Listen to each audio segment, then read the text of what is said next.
Okay.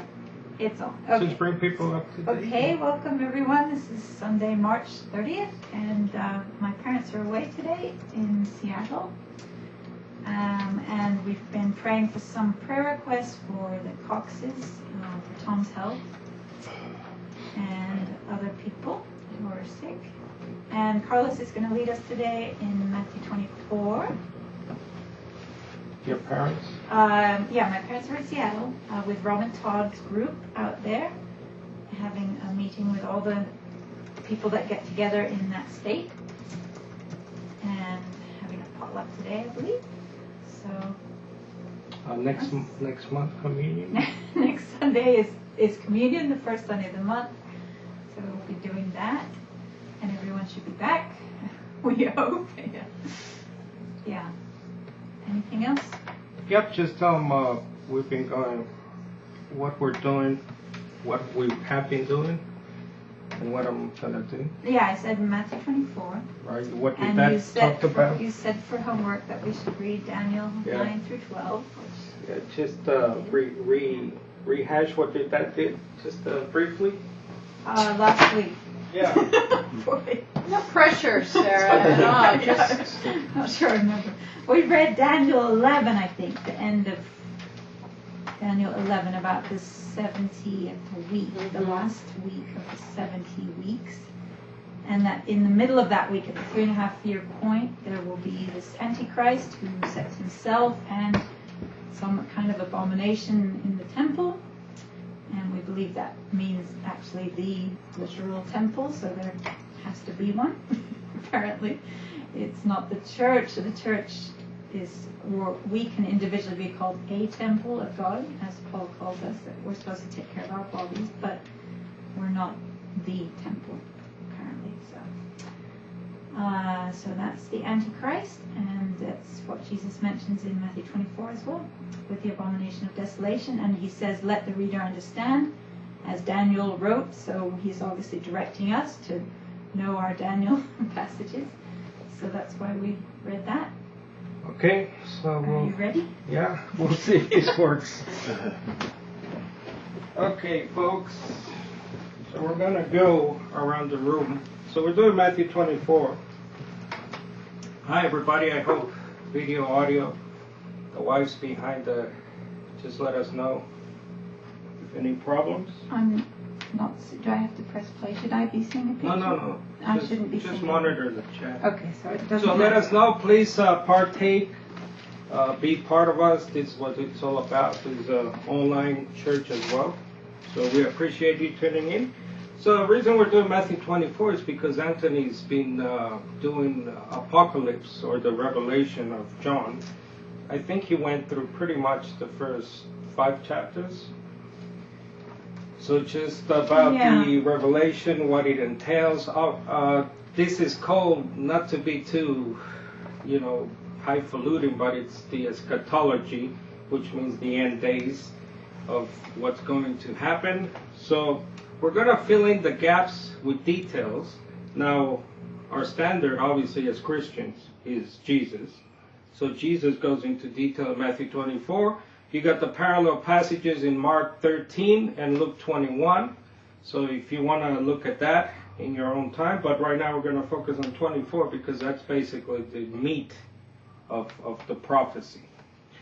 So we'll start. We'll go around the room here. We got our visitors here from... Where from again? Carrollton. Yes, it takes you about an hour or so. So welcome. Thanks for coming. We got Judy, Vince, Hello. and the rest. They're all here. They don't see you, but That's fine. I think they can Not feel missing you. much. They can hear Vince breathing. No. So I'll start Matthew 24, verse 1. Everything okay? You check the audio, video? So then we'll go to my right here.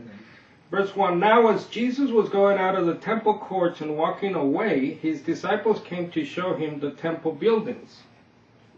But he answered them, do you see all these? Truly, I tell you, there will not be left here one stone upon another that will not be thrown down. As he was sitting on the Mount of Olives, the disciples came to him privately, saying, Tell us when will these things happen, and what will be the sign of your coming and of the end of the age? And Jesus answered them, seeing that no one leads you astray. For many will come in my name, saying, I am the Christ, and will mislead many. And you will hear of wars and rumors of wars. See that you are not alarmed, for this must take place, but the end is not yet. For nation will rise against nation, and kingdom against kingdom, and in various places there will be famines and earthquakes. All these things are the beginning of birth pains. So we'll stop there, verse 8.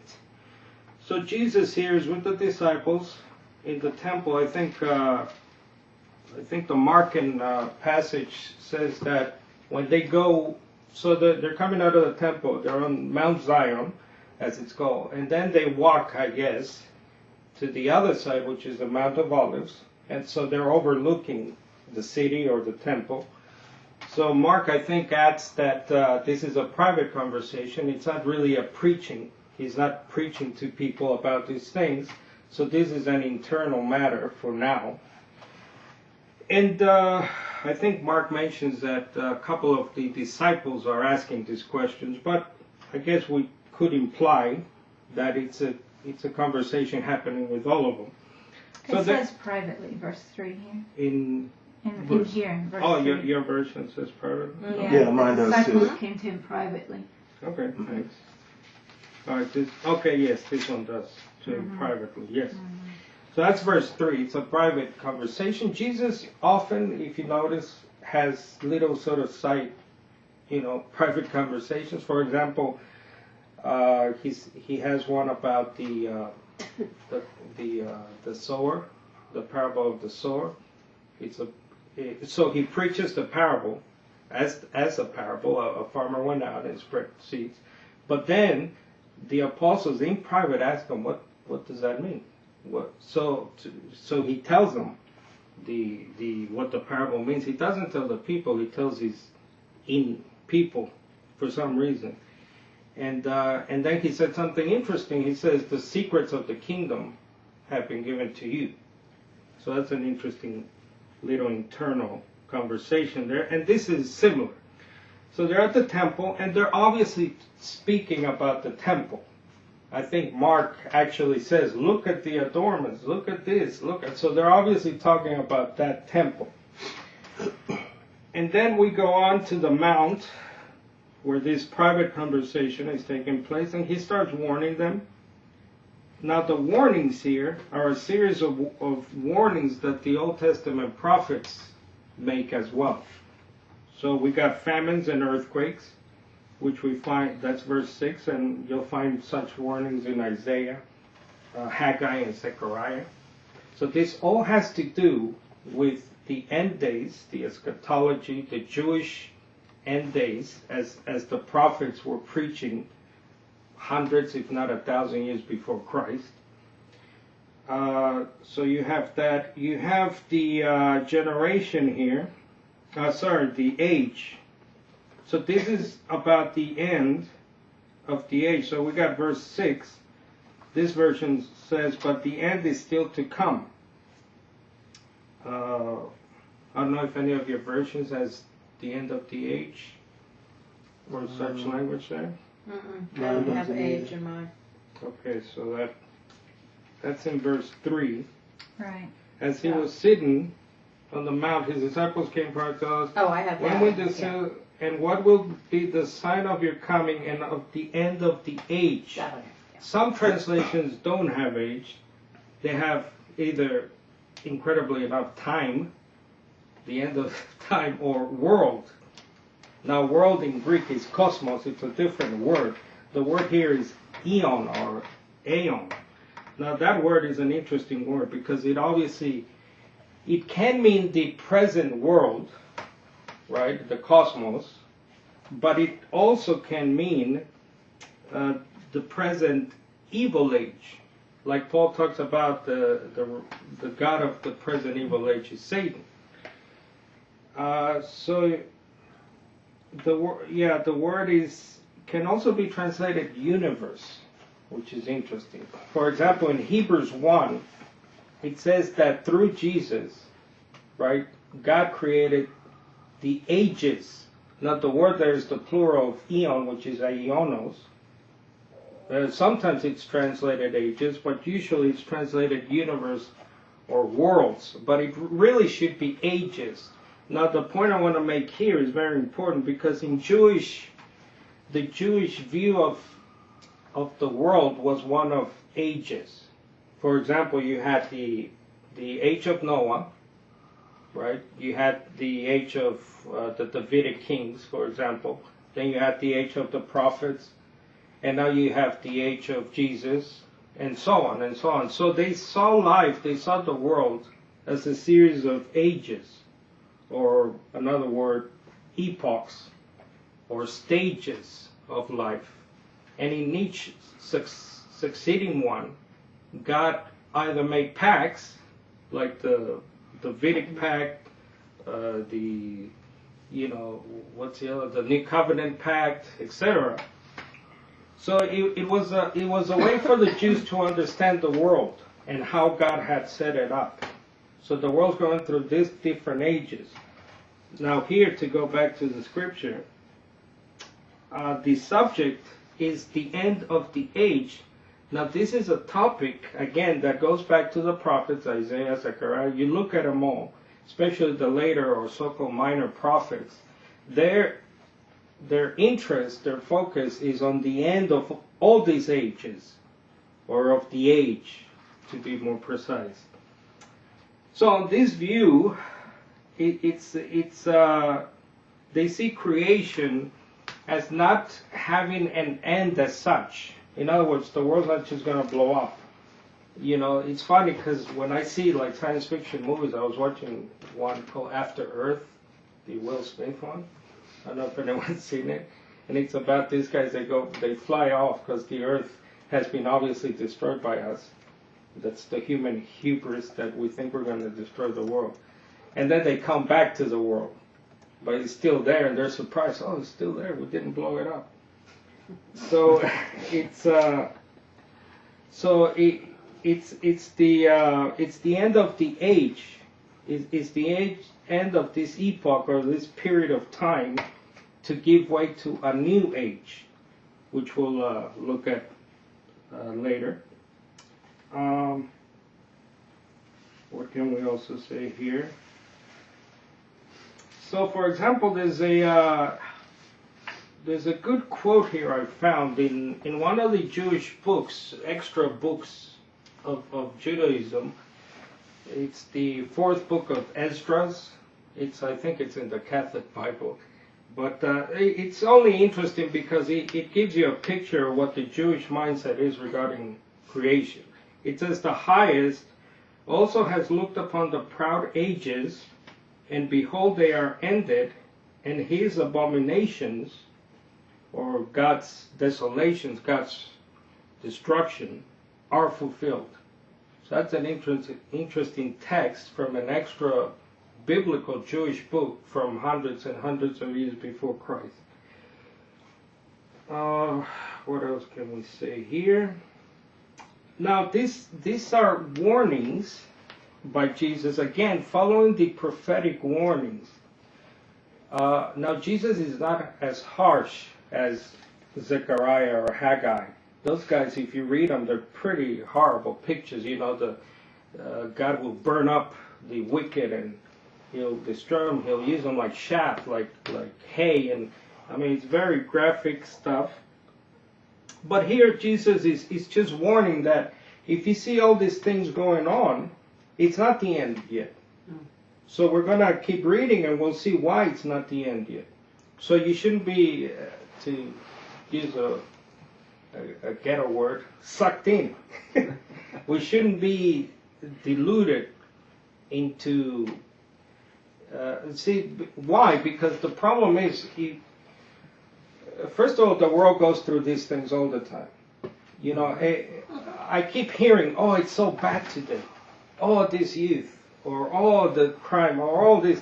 But in reality, if you look at history, we're actually doing better in terms of violence and debauchery and even paganism, because now it's very secular. So in a way, it's better than it was before. So it's not like it's getting, it will get progressively worse, but for the time being, if you look at history and you know a little bit about history, it's actually, we got electricity, we got this. It's incredible. We got a fridge, I can just go in, I don't have to go out and kill some deer, although I wish I could sometimes. They're all over our backyard. That's different. I digress. What verse is that in? Speaking of verses, on verse 8, where it says, all these are but the beginning of the birth pains, what exactly is it talking about there? Yeah, It speaks of what's going to happen to kingdoms against kingdoms and famine and earthquakes in various places. It says all these are but the beginning of the birth pains. Mm-hmm. Well, let's go, that's a good one. Let's go to Romans 1, just to talk about this birth pains.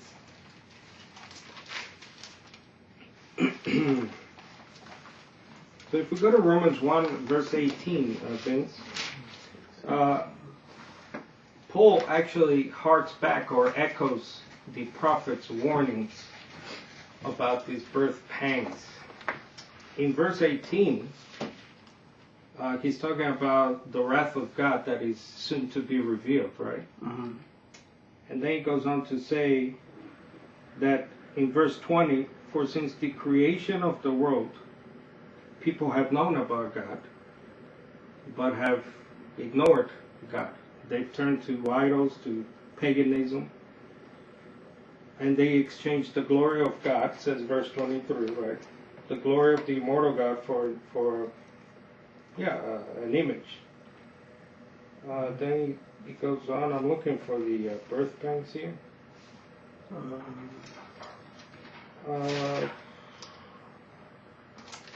Is it in Yes. chapter 2?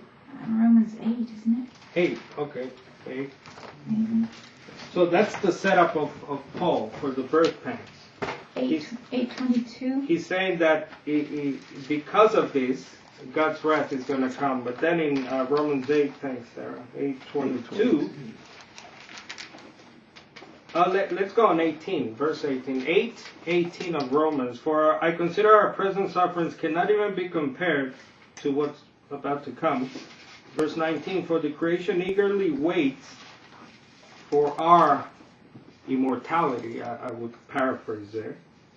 For the creation, verse 20, was subjected to futility, not willingly, but because of God who subjected it to it, in hope that the creation itself will be set free from the bondage of decay, which is sin, I'm guessing, into this glorious freedom that God will bring about. For we know, verse 22, that the whole of creation groans and suffers together until now. So it's a metaphor. It's a way of speaking. Now, if we remember our Genesis reading, Genesis 1 talks about, Genesis 1 and 2 talks about when we sinned, it was like a virus. It even infected the earth. And this wonderful garden with nice fruit and everything there for Adam, what did it turn to? Into thorns, remember? Into hard labor. Now we have to go out and work the earth. So the birth pangs there is just a Jewish way of speaking about creation itself is personified. It's given a human quality of the creation itself. It's also waiting for the revelation, for the revealing. Obviously, revelation also has the connotation of the parousia, the revealing of Christ, which will bring about our redemption and new bodies and so on. And this Bible has for that particular section, Mm-hmm. future glory. Exactly. Yeah, so it's just birth pangs. It's just a matter of speaking that it's also tied to the earthquakes and the natural disasters, which Matthew talks about here, 24, that it's a form of birth pang. Actually, if anyone watches the news, California is going through some shock waves. As we know, the they have prognosticated for a while that there's going to be the Andreas fault is someday and it's going to be a huge earthquake. It's going to break off actually a chunk of California. So the Jewish view here in Matthew 24 is that the natural disasters are all like a woman giving birth, because the earth itself is trembling. The earth itself will, in the form of volcanoes, shoot out lava and go through a regeneration. And then you can go to the letters of Peter, talk about, the earth will be laid bare, or, there's a regeneration. So just as we have to be born again, so the earth as well. There's this picture of the earth being reborn to go back to the age view, the Jewish view of the world as ages. There has to be a rebirth for a new age to come about. Anything online? No? All good? Streaming good? Yep, it's fine. TJ just says Timothy tells us the evil will get worse, 2 Timothy 3:13. But evil men and seducers shall wax worse and worse, deceiving and being deceived. Each generation. Mm-hmm. That's 2 Timothy 3:13. Yep, great verse. Mm-hmm. Okay, so the other interesting thing here, verse 5. So if someone comes to you and says, ego eimi is the Greek there, which means I am. Now, if anyone comes to you and says, I'm Jehovah, I'm Yahweh, no. It's funny because this version, I actually, if anyone's interested, I'm looking at the Net Bible, that's bible.org. I think it's got pretty good footnotes. It's very detailed. It's interesting because this I am here in this version says I am, and they add the Christ, or I am He, the Christ. So it's obviously not a reference to the divine name as some would lead you to believe, that the ego eimi. Actually, someone online said this morning, these people who teach that, so every time Jesus says I'm here, or I'm going over there, so how come he's not, the Jews they should be on his back all the time, calling him a blasphemer every time he goes, I am going, or I am, whatever, ego eimi. I thought it was a good point. If you want to be consistent in your, arguments, biblical arguments. Anyone else? No? The Amplified said, I am the Messiah, the Christ. Right. Which is What version is Amplified. it? Amplified Bible. That's a good one too. The Amplified, John 20:25. I like in the Amplified. Okay, so it's very straightforward so far of Jesus here. So we'll continue verse 9. Then they will hand you over to be persecuted and will kill you. You will be hated by all the nations because of my authority, my name, because of me. Then many will, next verse, Okay. verse 10.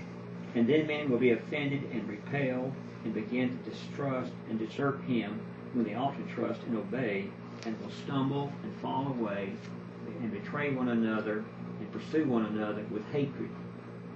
Many false prophets will arise and will mislead many. And because lawlessness will be increased, the love of many will grow cold. But the one who endures to the end, he will be saved. And this gospel of the kingdom will be proclaimed throughout the whole world as a testimony to all nations, and then the end will come. Now, just to stop there, verse 14 is key. This gospel of the kingdom. Now, Jesus is not saying, and when everyone hears that I died and was raised, for you, that's it. That's when the end will come. No, he talks. He mentions here a very important phrase in our biblical studies, or it should be for you, gospel of the kingdom. So Jesus brought a gospel Now, it wasn't a different gospel, because as I was just alluding to here, Jesus echoes the Old Testament prophet. He's not giving us anything really new. Jesus is giving us what Isaiah, what Zechariah, well, all these guys have been saying for hundreds, if not 1,000 years before him. And then he talks about this gospel of the kingdom. Now, what is the gospel of the kingdom? Well, it's basically that this is coming. This is all gospel here. This is the Christian hope in detail, really, here. What Jesus is giving us, what the prophets give us. Jeremiah is an important background to this. We were supposed to read Daniel chapters 9 to 12 for a background to this. Well, also Jeremiah is very important, especially Jeremiah 25, chapter 25 to chapter 30, not to overwhelm us with reading, but the point is that it's the same gospel message. That was gospel. Jeremiah came to the city giving them gospel, saying, look, turn from your sins. All the prophets give the people gospel all the time. What is the gospel? It's a proclamation. Proclamation to what? A turning away for what?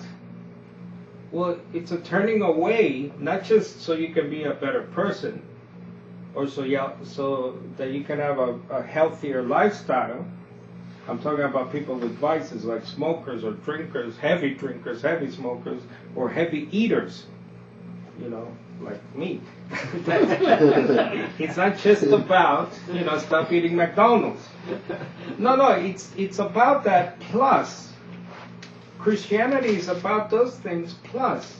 It's not just about living ethically, morally upright lifestyle just because, right?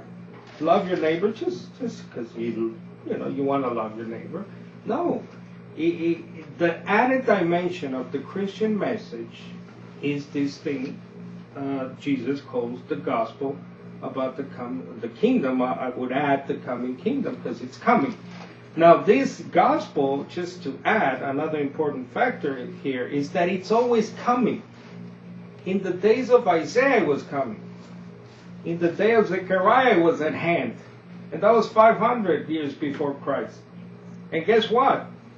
The baptizer, John, he says the axe is at the foot or at the root of the tree. It's immediate. Guess what? Paul, after Christ, goes on to preach a very, what I call, immediate message of the time of salvation is today. Now, maybe at that time he wasn't clear on the period of time, etc. Although by 2 Peter, the second letter of Peter, we pretty much get that it's going to be a while. But again, it's an immediate message of repentance, turn away, not just, so you can be a better husband, a better wife, although that's good. Obviously, stop, treating your spouse badly. But it's about this thing called the gospel about the kingdom. Now, we have to stress this all the time. Why? Because in this present evil age, the prince of the power of the air, i.e. Satan, doesn't like that. Now, why doesn't he like that? Because that spells his end. His reign is over. He reigns right now, Satan. Now, I don't say that. Paul says that. The God, he calls him the God of this present evil age. People, there's this thing, people always talk about the problem of evil. Right? The problem of evil. Now, why is it a problem? Well, maybe because you're not clear on what the solution is. Or maybe you're not clear on what the origin of the problem was or is, which was my problem. I looked at the world as an agnostic, and to me, it was a problem. Like, what's going on? I don't know God, I don't know Jesus, but deep down, behind this problem, your common sense tells you there's something wrong. Things shouldn't be this way. So this is very important. This gospel has to be preached. Now we live in an age, at a period of time, like Anthony says, where the internet is giving us access to you know, a cave in South America somewhere. You know, I was surprised when I went to my home country, Nicaragua. You know, a very poor country, third world country. Everyone's got a cell phone. Like, what's going on here? Like, they're walking around dirt roads, living in shacks, and with cell phones. And I'm like, I don't even have a cell phone. And I don't, by the way, if someone wants to donate now.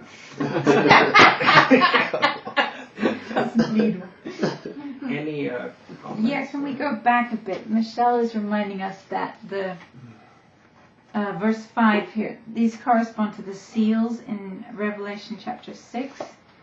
So verse 5 is the false Christ. That's the first seal of Revelation. Mm-hmm. And then verse 6 is wars. That corresponds to the second seal of Revelation 6. And verse 7 is famines. That's the third seal. Okay. Interesting. Yeah. I must make a note of that. Mm-hmm. So chapters 5 to 7, did you? Verse 5, 6, and No, 7 verse Oh, here. verse 5. In Revelation Correspond 6. with Revelation 6. Right, the first 3 seals of the 7 seals. Yeah. Okay. Thank you. Any other comments?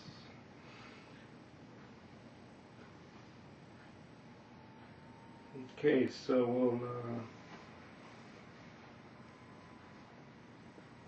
let's see the train. Okay, so now we're working up to the answer. We're still waiting for Jesus' answer here to the question posed in verse 3. What will be the sign of not just your coming back, but the end of the age, the end of all? So the end of all the prophetic writings, right? The end of all the thousands and thousands of years of our prophets and traditions is still ahead. So verse 15. So when you see the abomination of desolation spoken about by Daniel the prophet standing in the holy place, let the reader understand. Verse 16. Then let those who are in Judea flee to the mountains. Whoever is on the housetop must not go down to get the things out that are in his house. And let the one who is in the field not turn back to take his cloak. But woe to those who are pregnant and to those who are nursing babies in those days. Pray that your flight may not be in winter or on a Sabbath. For then there will be a great tribulation, such as has not occurred since the beginning of the world until now, nor ever will. Verse 22. Now it's interesting just to add there in the Mark passage it says since the creation of God, or since God created the world, which is an interesting one. Verse 22. Mm-hmm. And if those days had not been cut short, no one would be saved, but for the sake of the elect, those days will be cut short. If anyone says to you, then, lo, here is Christ, the Messiah, or there he is, do not believe it. For false Christ and false prophets will arise and will show great signs and wonders, so as to mislead, if possible, even the elect. See, I have told you beforehand. So if they say to you, behold, he is in the wilderness, do not go out. Or behold, he is in the inner rooms, do not believe them. For as the lightning comes from the east and shines, as far as the west, so will be the coming of the Son of Man. Wherever the corpse is, there the vultures will gather. Okay, so now we get to the word spoken about by Daniel, who Jesus calls the prophet. Okay, so Daniel is a prophet. Now, Daniel, that's why we read Daniel 9 to 12, gives us the details, added information about this abomination and what exactly it is. Now, the first thing I want to say is that in Mark 13:14, I don't know if your translations might pick up on this. Mark uses the he there. So where he, in contrast to, or it, should not be standing, Mark uses, according to the Greek, the he there. That's a point that Anthony makes very strongly. By the way, the live streamers, if you note, there's a study notes folder there, and there are links to Anthony's many writings. And you can also search. There's a search tab at the top of the page. Just key in the word you want to search, and he's written extensively in the last 5 decades about this topic. So he picked up on that, not only him, but many commentaries. Mark 13:14, so it's a he, where he ought not to be, in contrast to it. Now, if this is correct, and we believe it is, it's a person. This is verified by Paul in 2 Thessalonians. Now, let's just go quickly to 2 Thessalonians chapter 2, and if someone could read 2 Thessalonians 2, verse 3 forward, if anyone has it. Says, let no one deceive or beguile you in any way, for that day will not come except the apostasy comes first. That is, unless the predicted great falling away of those who have professed to be Christians has come, and the man of lawlessness, or sin, is revealed, who is the son of doom or perdition. What verse? That was verse 3. Can you go to verse 8? And then the lawless one, the Antichrist, will be revealed, and the Lord Jesus will slay him with the breath of his mouth, and bring him to an end by his appearing at his coming. Right. So we believe that this is the same person, individual, of which Jesus speaks about here. So this person will set up either himself. So he'll walk into the temple and set himself up as a god or the god, or some kind of image of himself. As we know, in antiquity, images were very important. They signified, obviously, for example, the emperor used to put statues of himself all over Rome. Now why? Well, telling people, a marker, right? This belongs to this guy. Same with the governors and so on. They used to put their stamp in various places and in various buildings, signifying that it belonged to them. So it could be an image, could be the guy himself. You know, it's debatable. The other thing to note is that it's also talking about the holy place. The holy place in the city. So it's definitely, now what is a holy place for a Jew? Now remember, this is a Jewish book. It's not a Nicaraguan book, as much as I would like it to be. It's Jewish. So we have to think, understand for a Jew, what is a holy city, first of all? It's Jerusalem. Mm-hmm. What is a holy place? Well, what's the holy place in Jerusalem? There's only one holy place, and it's not that mosque thing that's next to it. Furthermore, what would constitute an abomination or a sacrilege, or I don't know, to use other words, because these words are a bit antiquated as well. Dirty it up. Or what would constitute something profane?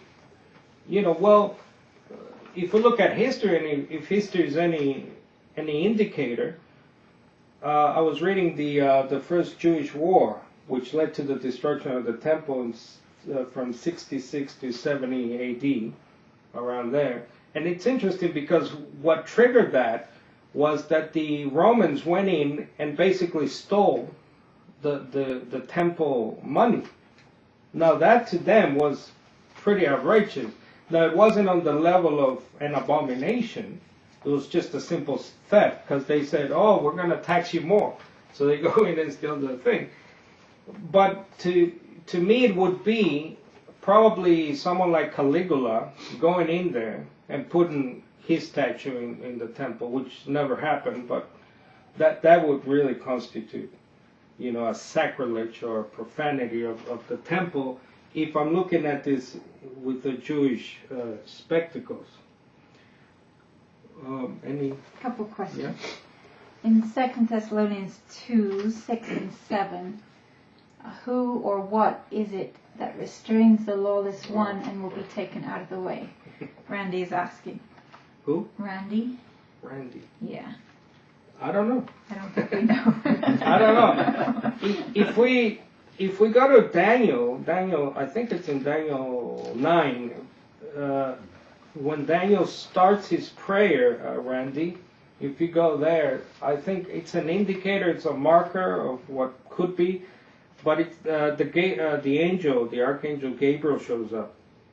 I think it's in Daniel 9, and he says, from the time you started speaking, the word was sent out, right, for us to come basically and answer your prayer. But then it goes on, I think Michael. Yeah, Michael comes to help him. Right, and in Daniel 10, Michael says, I could have gotten, basically he says, I could have gotten here faster, but the prince of, is it Persia, held me up. Right? So, I don't know that, you could take that and say maybe it's an angelic force of some kind that's holding this back.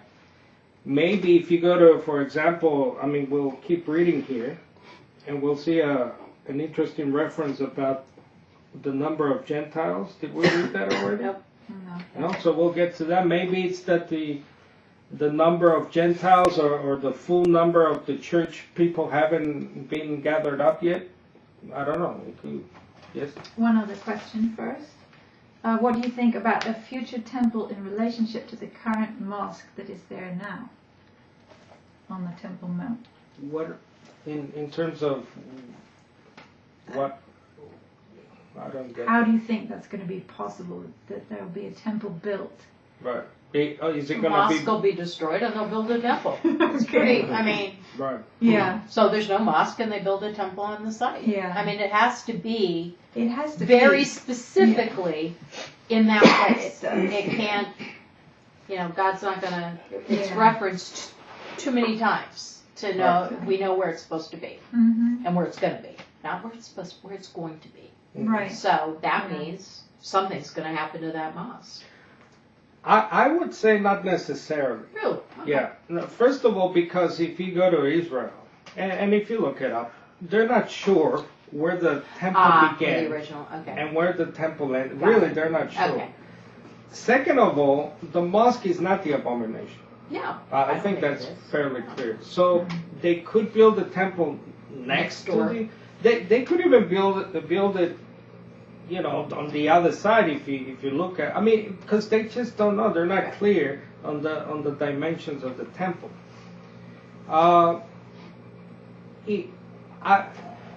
If you look at prophecy, and we'll keep reading, but if we look at this guy, this Antichrist figure, he'll bring peace. So he's a man of peace, first peace, and then he'll break the peace. We'll read that. So it could be, that's why I'm leaning towards maybe it'll stay there. Because if this guy brings peace, then okay, fine, Let's build build a your temple. thing and we'll have our thing and we'll all be peaceful, right?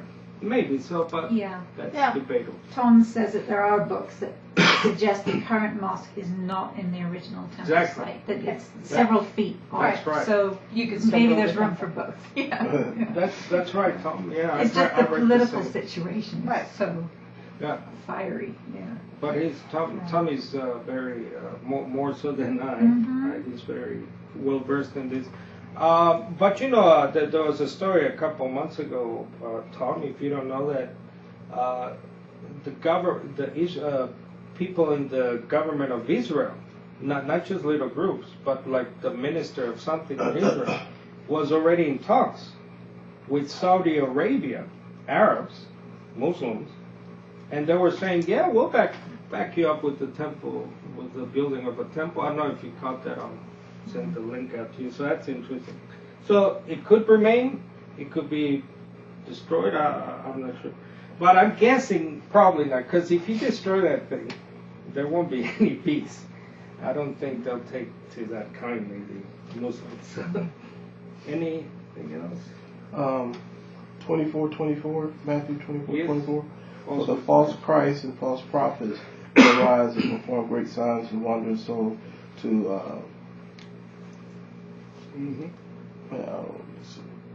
lead astray even the possible the elect. The elect being, I'm supposing us, the Christian followers, could even be led astray. And I can see that happening because, even the elect now can't perform, great wonders, great signs and wonders now. So we're not bringing people from the dead and stuff like that. We're not performing any great signs and wonders like they did, in the Old Testament. So I can see even some of the elect being pulled away into that. And there was something else I lost the train of thought. People like a good miracle every now and then. Yeah, there was something else I wanted to mention on that. I lost my train of thought. I have a question. Yes. This kind of bugged me because of what we came out of. In particular, verse 20, pray that your flight may not be in the winter from the Sabbath. Now, we were Sabbath keepers. And it appears to me, from what I read, this is for those in Judea, which we thought there were Christians, there were other believers like us, and they would be the ones that would flee to make that fit. I've had trouble understanding how that still relates, because we're not obligated today to keep the Sabbath. And so we can't be talking, I wouldn't think, about Jewish people there maybe. I don't know. What's your explanation of that verse? I mean, I was, as you're bringing it up, I'm thinking of the remnant. Why not the remnant? Maybe he's alluding to the remnant that will survive. We know that a Jewish, practicing Jewish section will survive. Maybe he's definitely. I'm not referencing Christians there, I would think. Well, they because the closed. Jews don't read the Bible, the New Right. Testament, see, so... Yeah, but who Okay. was this written to? Well, they closed the Well- gates in Jerusalem on the Sabbath, so physically it's just going to be more difficult. Yeah. I think that's as But I simple mean, they're as not that. going to get the Okay. teachings of Christ, what I'm saying, since they don't believe it's the Messiah. Right, it's not that they're keeping the Sabbath, No, she's saying that but the it's gates just will that be the gates closed. are actually closed. Yeah. So it's a practicality So, matter. yeah, it's going to be hard to flee. Right. Just like it's hard to flee if you're That's pregnant. It's a physical matter. Right. It's a practical matter Yeah, of escaping yeah. the city. Right. That's a Yeah. good point. It is. Very good. No, it's a difficult one though. Yeah, but it's definitely the elect. To go back to Vince's good pickup, the elect is never Jews only.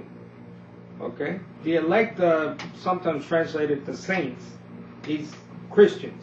Now Jewish Christians, Nicaraguan Christians, American Christians, but it's Christians. So that's a good pickup, because that will be important.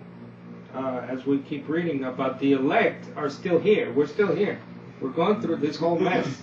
No one's shooting off anywhere, as we'll find out. So did that help? Yeah, and so see, some of them did flee to, was it Pella, I believe it was, and this destruction came in 70 AD. 70, Uh-huh. Yeah. It's just been a confusing verse to me because of our background. Sure. And if this can mislead the elect, think of those who were already lost. How many people will follow People them? that just don't know, Right. that haven't been taught, and will buy into it. Right. Well, you'll see a warning about that later as we read. Okay. Harking back to the days of Noah. Hmm. So he will make that point when we get there. Anything else online? Verse 21, the Great Tribulation corresponds to the Yes. fifth seal. Yes. The great. Thank you. I was gonna The fifth seal, Revelation just talk 6:9. about the Great Tribulation. So what is this Great Tribulation. Now, the Great Tribulation, so that's verse 21? Mm-hmm. Now, No. that's, sorry? Yeah. Yep, in verse 21. So, I got references here to, again, the Daniel talks about suffering in Daniel 12. Now, I compare the Great Tribulation to what the prophets call the day of the Lord. Now, the day of the Lord is a very horrible day, and then we'll get to the cosmic signs. So this is all, we've looked at the natural disasters, earthquakes, famines, and so on, but now it's going to ratchet up. So the scope and severity of this event will keep getting worse. Why? Because we have to get to a point, like Jesus says, where in the history of the creation of God, we've never seen this. So that'll be a big sign of things to come. But the Great Tribulation is really the day of the Lord. Now you can, in your own time, look up the day of the Lord. It's very broad sort of topic, but it boils down to this, to the day when God, now in the Old Testament it was God who would personally intervene, but obviously now it's his agent, his son, Jesus. So the day of the Lord in the Old Testament is the day of Yahweh, the day of the Lord God. In the New Testament, it becomes the day of basically Jesus, the day of the Lord Jesus. Why? Because this is all on the heels of his second coming, remember. So that's a important, and the important point there for me is that the scope, again, the scope and severity of these things is on what's the word I'm looking for? Unparalleled? Unparalleled, thank you. It's definitely, you're going to know. Let's see if we... Joel 2, chapter 2 has a lot about that. Yes, Joel is yep. You got Joel, you got Jeremiah. I got Jeremiah here 30 again. If you have the time this week to further yourself in this. We're devoting maybe an hour or so to this right now, but it's really something you should, we should try and grab a hold of in our daily readings or when you have time. So I appeal to the Joel one is good, but also go back to Jeremiah 25, chapters 25 to 30. Jeremiah 25 to 30, add on to your Daniel 9 to 12 chapters. I think a very good background. We're good? Mm-hmm. What else can I say? The fleeing to the mountains is a very Old Testament thing. As you were saying, that it's a very, well, in 70 AD they fled, but also you see that again in the prophets. You see it in Isaiah and Jeremiah, where this day of the Lord brings about a type of exodus. People flee. And this is a very practical thing, isn't it? Like Jesus with the Sabbath, he says, I think it's a practicality thing. Jesus doesn't say, well, just stay there and pray. God will release you. No, he says, Get out. get out. And the other important thing you mentioned was, this is geocentric. Now, yes, we are getting into worldwide events, but certain things are geocentric. For example, for Jerusalem only. Obviously, in Atlanta, Georgia, I'm not going to run, first of all, there's no mountains, but run to the woods. Right. But, the Stone Mountain, I guess. It's a long way from here. So this is definitely what they call geocentric. It's related to the city of Jerusalem and its surroundings. Well, I think he said in one place, if they persecute you in one city, flee to another. Right. I mean, he didn't expect them to stay around and get beaten on. That too.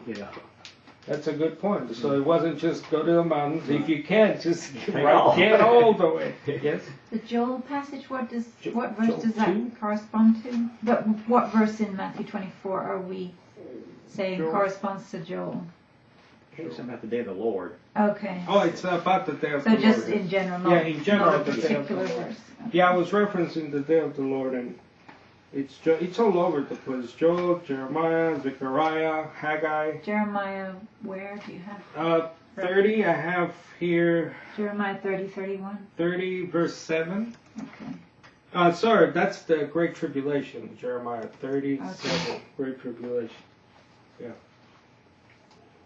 But the day of the Lord in general, I think the picture of Joel 2 and Jeremiah is in general of the day of the Lord. And again, he says, don't be sucked into the false Christs or Messiahs. Now we're going to get to how Jesus will come, but it's interesting that he's warning against people that come saying, I'm so-and-so. Now these people are obviously going to come from, the south, the north, right? So they're going to come this way, what I call vertically.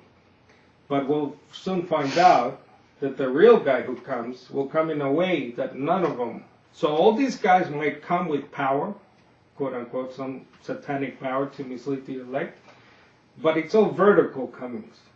I think that's a key point. Horizontal. Horizontal. Horizontal comings. And although they bring whatever power, and I'm guessing it's satanic, it's not God, because they're false. But the real one's going to come in a much different way. Okay, so verse 29, just to immediately after the suffering of those days, the sun will be darkened, and the moon will not give its light. The stars will fall from heaven, and the powers of heaven will be shaken. Then the sign of the Son of Man will appear in the sky. Then all the tribes of the earth will mourn and beat their breast and lament in anguish. And they will see the Son of Man coming on the clouds of heaven with power and great glory and brilliancy and splendor. And he will send forth his angels with a great trumpet, and they will gather together his elect from the four winds, from one end of the sky to the other. Do you want me to keep going? Yep. From the fig tree, learn its lesson. As soon as the branch becomes tender and puts out its leaves, you know the summer is near. So you too, when you see all these things, recognize that he is near, right at the door. Truly I say to you, this generation will not pass away until all these things take place. Heaven and earth will pass away, but my words will not pass away. Okay. Want to keep going? Okay, we'll stop there. Okay, in verse 29, key. Immediately. Now, I don't know if you've caught the drift of this narrative or of this, speech, but it's pretty much on top of each other. It's one thing and then the other thing. I don't see, as far as I can tell, I don't see any lulls, any periods of lulls there, any, breaks in the sequence of events. It's all pretty much one event. And it's this verse 29, it's important because this ties the natural, the birth pangs, disasters, to now we're getting into, like I said, Jesus now has ratcheted up the tribulation. Now it's cosmic. This thing about the sun darkening, the moon not giving its light, etc., etc. Now that has to be. I'm reading this literally. Mm-hmm. Some kind of what are they called? Eclipses. Mm-hmm. Maybe atomic bombs. I don't know. When atomic bomb goes up, it darkens the sky for quite a while, depending on these on the power or the magnitude of the atomic bombs. But to me, it's definitely literal. Now we will get to a section that you could argue when it says the powers of heaven will be shaken. Now we know that Paul calls Satan the prince of the power of the air. He talks about cosmokrator, or cosmic principalities and powers. Colossians 1 talks about Christ bringing into subjection, principalities and powers and things like that. So the cosmic events are to such an extreme, and that it shakes up even the spiritual realms that are around the earth. I mean, I don't know how else to take, if we say it's metaphorical, right? If I say, well, the sun will be darkened, but like Sarah says, well, then what is the meaning behind the metaphor? So in other words, okay, the sun will be darkened, what does that mean? So it has to have the metaphor has to have a meaning. And here, to me, the only meaning we can give it is a real cosmic or cosmic events, to be plural. That was the cosmics. Why? Because if I say that this is just metaphor, it's not literal, then verse 30 is a problem. Because then it says that the Son of the Son will appear where? In heaven. Is that a metaphor? Now we know how Jesus flew off, if we read Acts 1, right? Acts 1, to me, Acts 1 is literal. Was that a literal event? In Acts 1, Jesus is saying bye-bye, and then he shoots up, remember? And then the clouds, they can't, they're staring, and then That's the preschool version. Bye. And then, to me, that's literal. Right. I don't know how else to read Acts 1:7. Right. Okay, so if this is a reverse, right? Because in Acts 1, the angels, remember there's two guys standing there looking up and go, well, why are you guys looking up? The person who just left will come back. No, I'm looking at that literal. Now, I'm emphasizing this because there's a school of thought that everything is metaphors about this prophecy here. I should correct myself. Part of it is literal. For example, the natural things, earthquakes, well, obviously there must be earthquakes, must be famine. What could be a metaphor for famine? So some tend to split it. They go, oh, that's literal, and the rest is a metaphor, the cosmic sense. Well, first of all, first of all, that's not how you read something. If I'm reading a story, Sally went to the store, and then Sally took a bus, and then Sally went swimming. The swimming part is a metaphor. The bus and the story is literal. It doesn't work. Granted, it's prophecy. Granted, these are very cosmic, wondrous things, but I think the only way is to look at it is again, if you metaphorize, if that's the word, everything, then verse 30 is a big problem.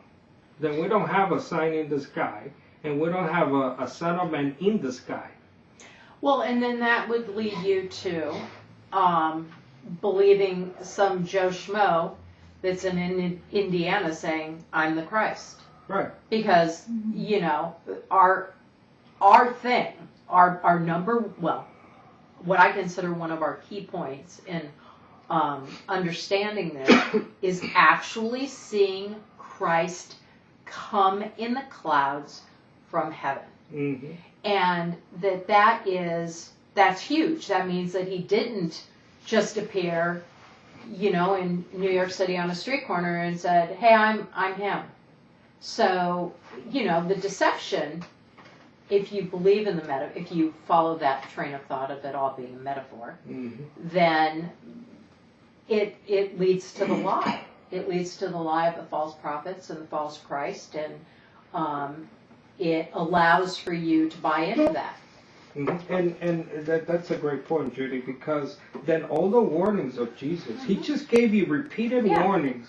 Don't look at this guy here. Don't look at. Then they really don't have any meaning.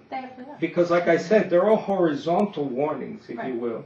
But the real guy is coming in a much different way. The other point I want to raise is this Son of Man language. Now, the Son of Man title is used the most for Jesus or by Jesus. I don't know, some 70 plus times. You can do your Bible word search. It's a lot. More than Son of God, more than Christ in the Gospels, maybe. I don't know, I have to check that out. Maybe someone can correct me. But it's a big thing. Why? Again, Jesus referenced a guy called Daniel the prophet. Daniel 7 is a very important... actually, let's quickly, since we have time, go to 7. Daniel 7, just to see what or who this Son of Man figure is. What verse?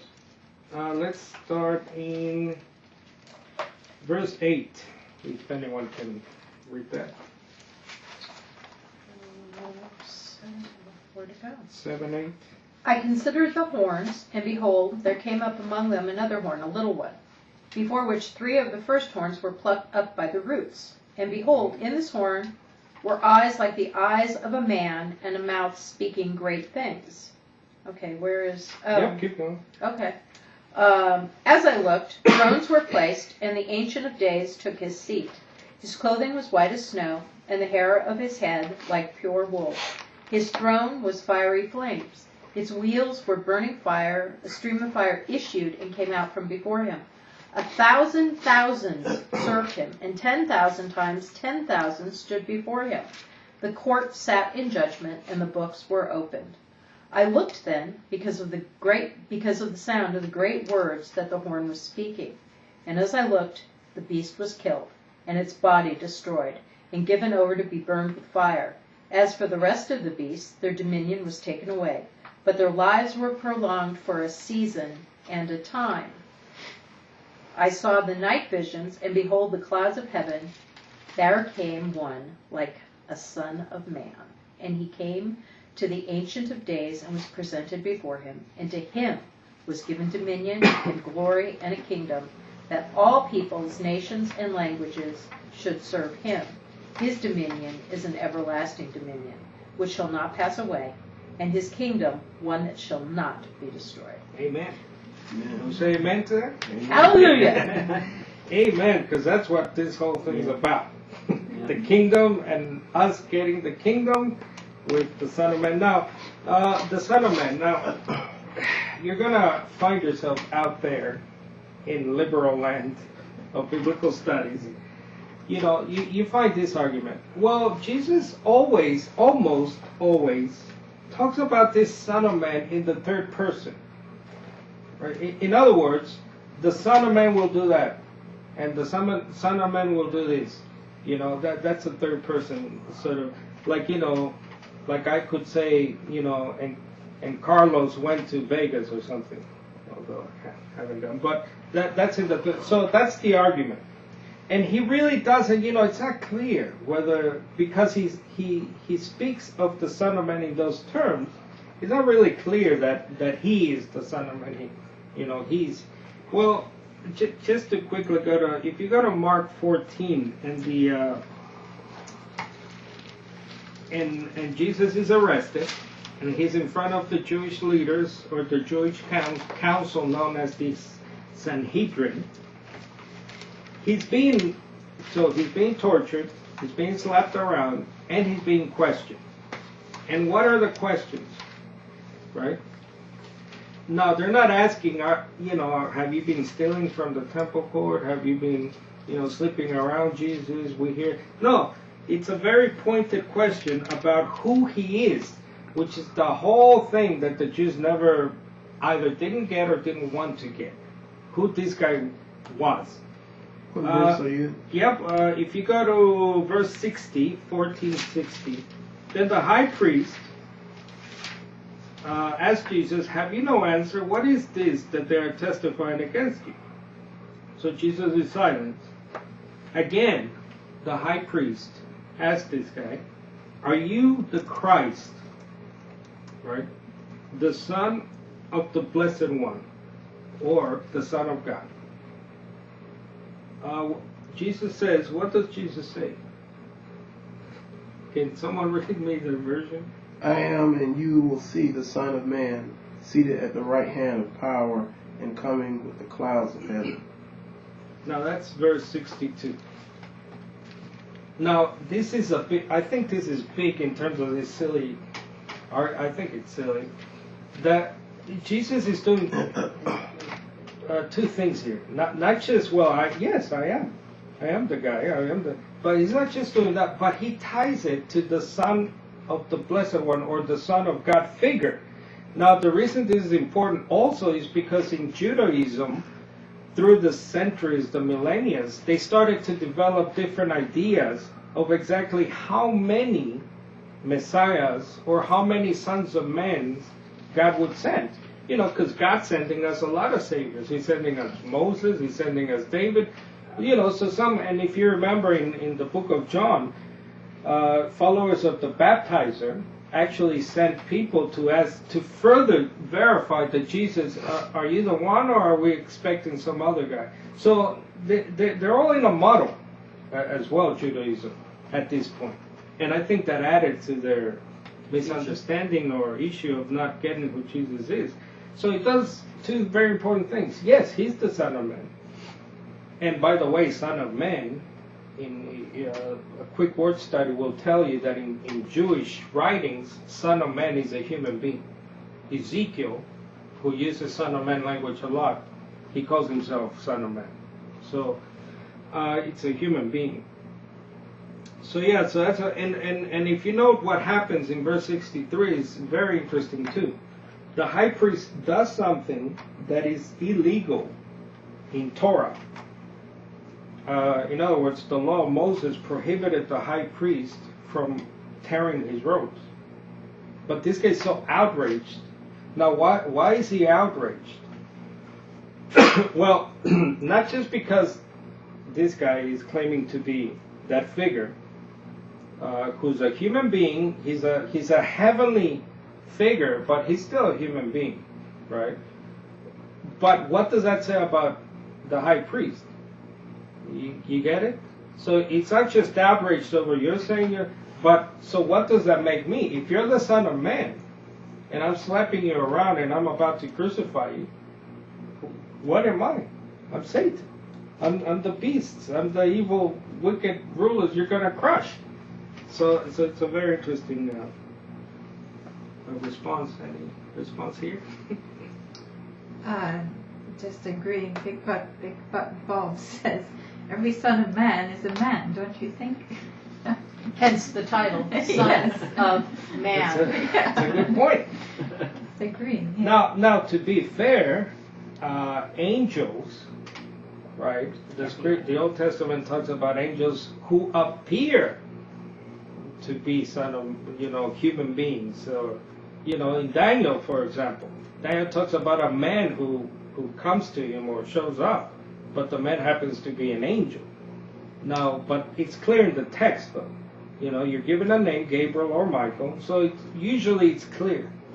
I don't think there's any place really where it's vague whether an angel who appears as a man is. I think it's always very clear. So this is big. So we stopped at the trumpet there in verse 31. Michelle can, I think she's looking at Apocalypse, the Revelation. Right. There's a loud trumpet blast that coincides with the seventh. Yeah, that's the seventh seal. Right. It's also the seventh trumpet. Right. though. It's also the seventh. And then the sixth seal was the heavenly signs, verse 29. Mm-hmm.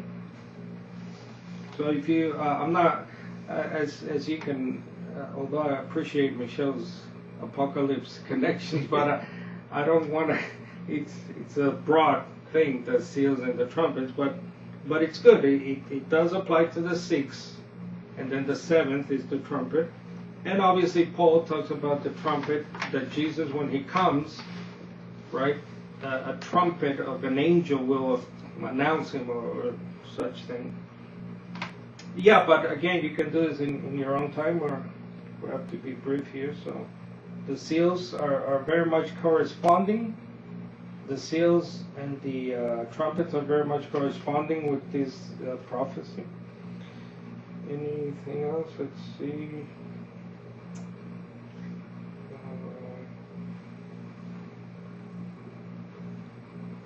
We got I talked about the cosmic signs, the Son of Man, and then we'll get to the last part here. The fig tree is simply, I read some commentaries saying that the fig tree is Israel. Now, that doesn't work, because actually, as Sarah pointed, we're told what the fig tree signifies. Now, that is a metaphor. The fig tree is a metaphor because we're told what it is, and it goes on to say that it's like a clock. You know, it's like the timekeeper of events. So verse 33 pretty much tells you what it is. You know, it's like the fig tree. When you see the fig obviously coming ripe, then it says, well, these things are like that, right? When you see things, I'm right at the door. If you want to interpret that as Jesus saying, I am right at the door. Verse 34, yes. Did we do verse 34? Yeah, we up to 36. Okay, 34 is important. The generation thing. So Jesus says very clearly, this generation will not die until these things happen. Now that was, Jesus is speaking in 31 AD, and today is what, 2000 or 2014? So we're almost a couple more decades and it'll be 2,000 years exactly. So obviously, I haven't seen these things. I don't see it in the history books, if it happened, these things. So obviously this word here, generation, let's see, generation is used in, if we go to, where is it, previous, if we go to chapter 23, I'm looking for the other reference there. Verse 36. Yep. 23:36.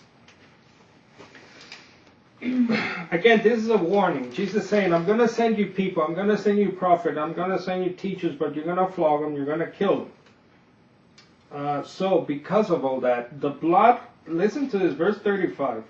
The blood of all the righteous, okay, from Abel to Zechariah, are on your head. Now, these guys weren't alive at the time of Abel or Zechariah. And then verse 36, I tell you the truth, this generation will be held responsible for all these things. So the point here is that this generation should not be taken, how can I put this, as meaning just those people there. It's obviously in the sense of an age or a period of time. You know, I could paraphrase this and say that what Jesus is really saying here is this present evil generation or age, because Yenea, the word translated generation, can also be used in the sense of an age or a period of time, as we see there in Matthew 23:36. It's a period of time. It's something like this present evil age will not pass away, because all the tribulation has to come upon this present evil age. That's common sense. I encountered someone that I guess you call it a preterist. Yes. And that's one of their proof texts. Oh, this yeah. generation will not pass away. And I didn't really know how to counter it because it just seemed to say this generation will not pass away. All these things take place. Mm-hmm. And they said, well, you could have the possibility, maybe 40 more years, some of the people actually were hearing at that time actually were still alive when these things, some of those things took place, which supposed was the end of the age or the end of the, in 70 AD, which we know is not correct. That's taught very much now. Oh yeah, Uh, it's a big preterist verse, but my simple answer to it is, did Jesus come back? right. Now, if Jesus came back, then Somebody saw it. then he, well, first of all, no one saw him, and second of all, why am I here? I should be made immortal. I should be in the kingdom. The kingdom should be here. There should be peace. I mean, I think that's the easiest one. And they have to, I mean, if they're honest with themselves, they have to backtrack and say, well, just give them something to think about. The other thing, I have a whole list here that I'll share. You know, you talked about the original hearers and the original readers. Right. I don't think they had, obviously it goes on to say in Mark, it goes on to say that even Jesus didn't know the day or the hour. So they have no clue. They you know, 2,000 years of this is coming, it's coming. No one knows, not even Jesus. And the topic here, again, is the end of the age. The end, I think Mark says, the end of all the writings. So we're talking about the end of all these warnings for thousands of years. Now, if it happened if it happened to that generation, again, these are events on top of each other.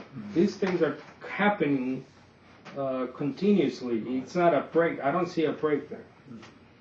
And again, we got support that this word translated generation, I mean, we just saw it in the previous chapter 36. It's also applied in what we call a transhistorical way, you know, through the ages, as it were. It's not exactly to one generation that is applied. I mean, the blood of Abel to Zechariah is going to follow me. Well, I wasn't even around then. Yes, we're good. Mm-hmm. Okay, so we'll finish up 36. But as for that day and hour, no one knows it, not even the angels in heaven, nor the Son, except the Father alone. As for the day of Noah, so will be the coming of the Son of Man. For as in those days before the flood, they were eating and drinking, marrying and giving in marriage, until the day that Noah entered the ark. And they were unaware until the flood came and swept them all away. So will be the coming of the Son of Man. Then there will be 2 men in the field, one will be taken and one will be left. 2 women will be grinding at the mill. One will be taken and one left. Therefore be on the alert, for you do not know which day your Lord is coming. But understand this. If the owner of the house had known at what time of night the thief was coming, he would have been alert and would not have let his house be broken into. You also must be ready, therefore, for the Son of Man is coming in an hour when you do not expect him.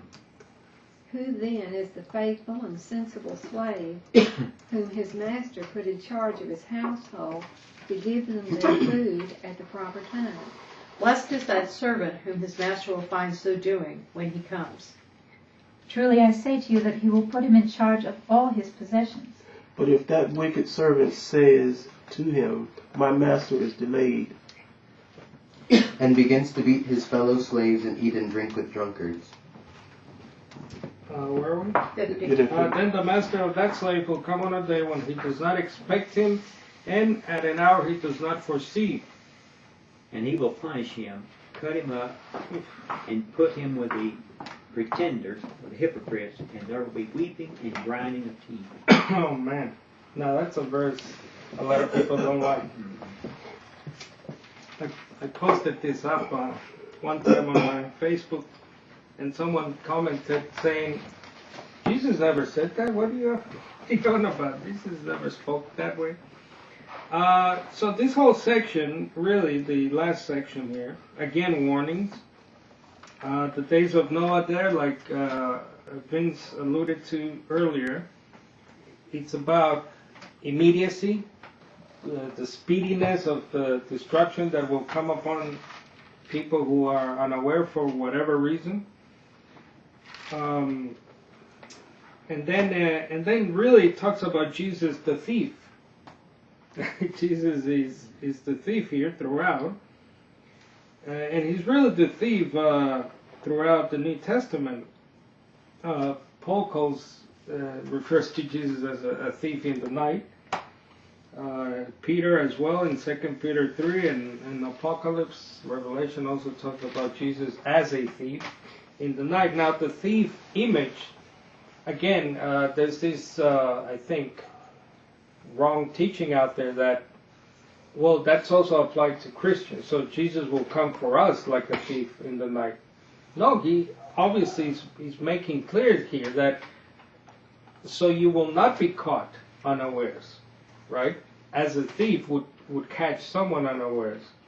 I think Paul even says in 1 Thessalonians 5, he says that, don't be drunk like the world is.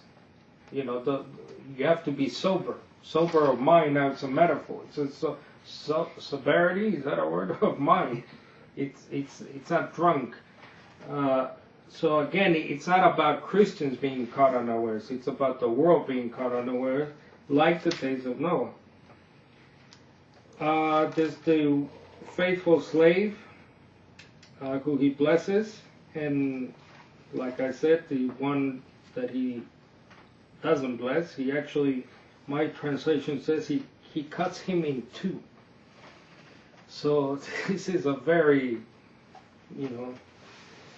jihad type Jesus here. Very severe punishment coming. Any comments there? This relates to another verse where he says, "Bring those in front of me, Right. that I may not reign over them, and I'll slay them in front of me." Right. I remember hearing a sermon years ago, and it stayed with me. And the name of the sermon was, "Jesus, Don't Kill Me." Goodness. I've never heard a sermon like that. Yeah. Yeah. Well, it was showing the difference between the lion and the lamb. Yeah, side of we Christ. hear the lamb side of Christ preached a lot. We don't hear the lion side. Oh yeah, it's true. That's throughout. Yeah. The verse here, I don't know if anyone will bring this up, but verse 40, the one's taken, someone is taken and someone is left. I don't know about that personally. It could be there's two really prominent interpretations. One is about judgment, so one is destroyed, and the other one's raptured. So it's about the believer and the non-believer. That's one, and then the other is. It's the same. It's just which one is the one taken. Yeah. All right, it's the same. It's in the days of Noah, Yeah. the wicked were taken, Right. the righteous remained. Right. Right. I think And it's the then- same here. The Yes. ones, my note says the ones taken will be taken to judgment Right. and death. Yeah. The ones left will be left to enter the blessings of the millennial Right. kingdom. Okay, so they don't necessarily have to be Christians either. They could be the mortal, the people who are left in the kingdom as mortals. I suppose so. Yeah, I think that's fair because the connection here with Noah makes sense. It's what happened in the days of Noah. Well, we know what happened. So just in summary here, did you give them the blog? So all my notes, all the research that I've done so far, I can provide to people online and people here if you can go and look at it. But really, the takeaway of all this is that the scope and severity of this prophecy tells me it hasn't happened. Jesus hasn't come, obviously. It's all very immediate. It's of one piece. If you break it up, I think it's inconsistent to break it up. I don't even think Jesus even knew of 70 AD. Really. I don't think he even knew at this point of 70 AD. Because if you look at, people point to, well, what about Luke? Luke 19, for example. It talks about when he approaches Jerusalem and he laments Jerusalem, he says, "Oh, if you only knew what works for peace instead of war, and one day armies will come to you." But then a couple of chapters after, in 21, he gets into the prophecy, and then he reiterates, Jerusalem being hemmed up or being attacked, basically. So that leads me to believe he still has some date unknown to him. Remember, he doesn't even know the date that this prophecy will happen. The other thing is that the hearers, again, what I said, and the readers of that time, they only have one thing in their heads. It's, when are you coming back, and when is this just going to end, this age? So they don't have 70 AD. I mean, why would they have 70 AD? The evil prince, Anthony has done a lot of work on this. The evil prince, this person, we believe it's a person with connected to the abomination, will come to his end. This prince will be cut off, says Daniel in Daniel 9. You can check it out. What happened in AD 70, Titus, who was the main general there, was not cut off. He lived till, I don't know, his 60s, which is pretty long back then. So that particular figure, who many people think was the Antichrist, the abomination, he lived. He wasn't cut off. Believers must go through this thing. It's clear. The elect, who's the elect? Well, throughout the New Testament, the elect is any Jesus-believing person. Jew, Greek, whatever. So the elect is going to go through this. And obviously, the resurrection. Daniel 12, it's important, right? Daniel 12:1, tribulation. And then after tribulation, what happens, Daniel 12? The people on the earth, right? The people who are dead, in other words, come to life. So the rapture, what's known as the rapture, the rapture resurrection didn't happen. We're still, now the resurrection is in connection with us becoming immortal as well, right? Remember, Paul talks about in the blink of an eye, if you're alive, you'll be changed. If you're dead, you'll be raised, obviously. So again, it's one piece to me. I don't see 2, 3, 4 stages. I see one thing happening. The dead are raised, you're made immortal if you're alive. And Paul, by the way, thought he was going to be alive when he wrote that. I think it's pretty much self-evident. So yeah, it's a resurrection hasn't happened, and yeah, it has to be future event. Can I ask a question? And it's probably a really stupid one, and don't jump down my throat. Daniel, when we were reading the Daniel, the 9 through 12, Yep. and we've established that part of it was historically, and then part of it was kingdom. Mm-hmm. The part that was historical, wasn't that talking about 70 AD? I don't No? think so, no. Okay, so the destruction of the... Okay. No. I think that's a good question. Just quickly, I'll say this. Daniel 9:21, we think it's the cutoff point. In other words, Daniel 9 describes events that did happen Okay. and were happening, Mm-hmm. but then I think the cutoff is in verse 21. Now it says, while I was still speaking and praying, that's verse 20, confessing my sin and the sin of my people Israel. Yes, while I was still praying, the man Gabriel, whom I had seen previously in a vision, was approaching me. So this is a new thing. And then, where's the prince there? Sorry? At Daniel 11. Okay, yep. So this is one piece. So Daniel 9:21 forward goes on to give, he gets a new vision. Am I right there? Am I on the right track? I was speaking for Daniel 11? Right. Daniel 11. Oh, now we're in Daniel 11? Okay. Wait. Where are you? Because you said 9:21 was think the... you Oh, meant- sorry, I meant 11:21. 11:21. Oh, Yeah. you said, okay. Right. Hence, The got- confusion. I got too many. You got things too in my many head. things going on. So 11. I think Daniel 11:21 is the cutoff. Before then, I think it's perfectly fine to see it as already And when was historical. this written, supposedly? When do we think Daniel? 500s, 400s. I think, yeah,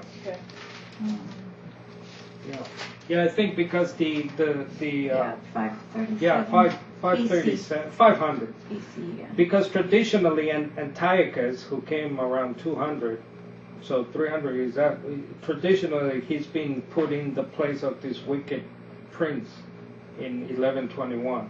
So Daniel's writing hundreds of years before that event. So yeah, but I think the cutoff point there, if that might help you or anyone else, I believe happens in 1121 forward. I think that's no longer historical, but future. Oh, Yeah, because I mean, Okay. if you read it and you analyze it, and then you compare it to Jesus, who should be the compass to the prophetic visions of Daniel, I think it's pretty self-evident that this is future. Because then it talks about obviously the tribulation in chapter 12, and then the resurrection. In Daniel 11:21 forward, you got the abomination. So this figure here, then there, in 21, then there will arise in his place a despicable person. And then this despicable person, Daniel ties it to this abomination. In 31. In is 31. The abomination. So Right. 31 is definitely future because Right. Jesus makes it future. Right. So, So I would start from 21 forward because this new figure is introduced. And then in verse 31, we know that's future because Jesus said it was future. And that event in 31 is tied to this person that Daniel talks about in 11:21. I don't know. Is that clear? Yeah. So. You have a. well, actually, it's not clear to me, but okay. Okay. Because there's things, and I know that Jesus refers to the abomination of Right. desolation, but mhm. at that, what I'm showing in my notes that's making me confused about the time frame. Yeah. The commentaries are messed up. Let me tell Well, you. I'm just asking because, I have that Antiochus' soldiers, sow's broth, they did sacrifices in the temple. Right. I mean, if that's not an abomination, I don't know what is. Right. I mean, they absolutely defiled the temple before the future abomination. Exactly. Mhm. So, I mean, Yeah, you can say it's a type, Judy, right? right, It's a well, type. yeah, of Yeah. things to come, and Right. I understand the whole type language. I'm just trying to figure out because I guess my commentary, I'm having a hard time because he ties it all together with things that actually were going on at those times Mhm. and or even later. But I'm just confused about the time frame of verse 21. Well, I think the commentaries are confusing and they confused me because the one I was looking at said, this is a commentary, right? They said in for example in where is it? So just real quick, are we saying that the contemptible person is that the Antichrist? Is that what we? Okay. got Yeah, it. yeah. Yeah, The, okay. the figure in Daniel 11:21 forward, we believe is the future evil prince of the north. Right. But let me tell you about the commentaries. So I'm reading this commentary. The commentary says that, where Jesus says that Jerusalem will be surrounded by armies. Oh, that happened in 70 AD, right? Right. But then in the same verse, right, the commentary says that it's actually wrong to say it's 70 AD because obviously the second coming hadn't happened. So you see So how how can you confused have they it are? both? Right. They're very confused. Now, in my notes, what I have here is why this is not 70 AD. I think that's the way to approach this. Okay. Why As opposed this to why is is it? Why is not, it not? right. What things say that it And can't it's be? a type. You can say it's a type. You can Okay. say Hitler is a type of the Antichrist. Well, sure. For all Yeah. we know, he was a despicable human being. But obviously, the abomination, which is connected with this figure, Right. this prince, right, Right. is obviously in Matthew 24, Mark 13, Luke 21, connected with Jesus' second coming. Okay. It's as simple as that. Okay. And it's all immediate. It's very immediate. One after the other, one event after the other. This will happen, and then I'll come. I mean, Okay. if we're wrong, about that, I don't know. Well, then Jesus wasn't very clear, was he? Because to me, it's, So we're going from 11. We're taking it as starting at 11:21. I'm taking that figure introduced The in contemptible- Daniel contemptible 11:21, person, right? which goes on to tie to the abomination event. Right. That has to, because why? Because Jesus said so, Okay. and I'm a Christian. And I believe what Jesus said. Well, thus far he's been right. So. But call me a crazy fundamentalist. Let me ask you, do you have any, Yes. this one mentions, this is of course Amplified Bible, it kind of sometimes, Amplifies it. amplifies it maybe too much, but he said, in his place or office in Syria. Right. Do you have any, does anybody have any notes relating to that? Yeah, we actually, Anthony, so we talked about Syria in connection with Revelation when he was doing it. We believe that it's definitely from the north, and at that time it was Syria. Then you can argue it became Greece with Alexander the Great, under Greece, then Rome, and then the succeeding empires that took over that area. So, as far as geographic, it's definitely from the north. If it's modern day Syria, well, I don't know. A lot of events have to happen anyway Right. before And that. we've seen how borders have changed Borders change. over there Right. dramatically. But what doesn't change Right. is the direction. Right. It's Right. definitely coming down from the north. The Canada. devastation It's is coming Canada. from the Told you, you north. gotta watch out for those Canucks. Now, Kidding! I am kidding. now, Don't send emails. now, just to be fair, someone said, well, it could be Russia. And then they explained themselves and said, well, because Russia could take over that area. Well, fine. So you get me? So yeah, it could be China for all I know.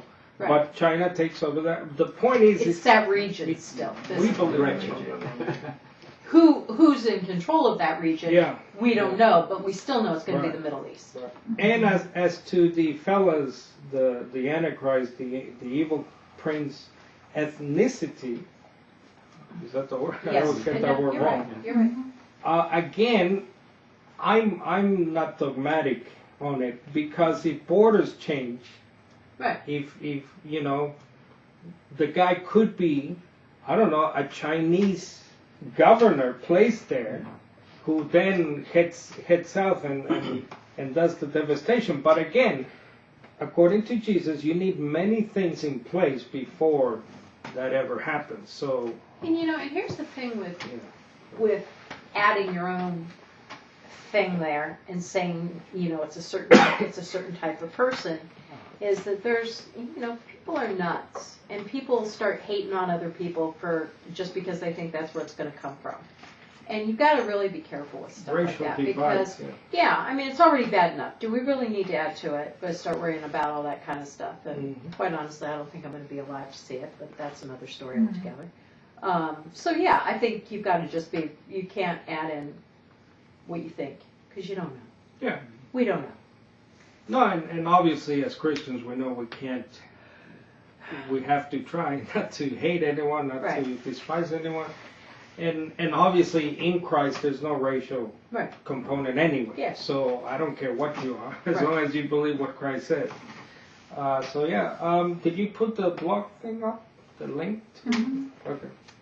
All right, so I think we ran a bit over, so we'll close up now. So Anthony should be back next Sunday. We do communion next Sunday. You all can join in from your homes, with your little wine or juice or whatever. So we do communion. Anthony's back, and anything else? Be doing Revelation. I Oh, think. is he continuing? I think Properly? highlights of Revelation. Yeah. So we'll continue this very exciting end days awful day of the Lord coming for the world, but good for the redemption of the elect, I hope. We sure enjoyed it. Thank you for coming. So we'll, Good job. We'll end in Bravo, bravo. and the notes are up there. People are trouble. So we'll end with a prayer and see us off. Heavenly Father, Father who art in heaven, we thank you, Father, for your message through the ages. We thank you for your long suffering, your patience, the endless love you have for us, for this creation of yours.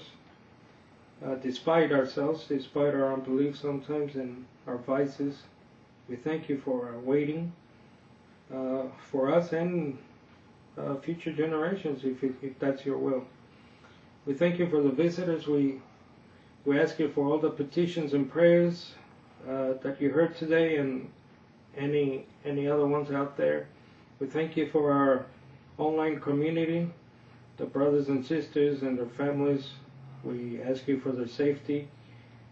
Keep them from the evil one, Father. Keep us safe the rest of the week. We ask for comfort for the Butler family in their recent loss. We ask you for everyone here. Father, we again thank you for your Son, for choosing the right people at the right time through the ages. And we hope to at least live up to the examples they have left. Keep us safe. In Jesus' name, amen. Amen.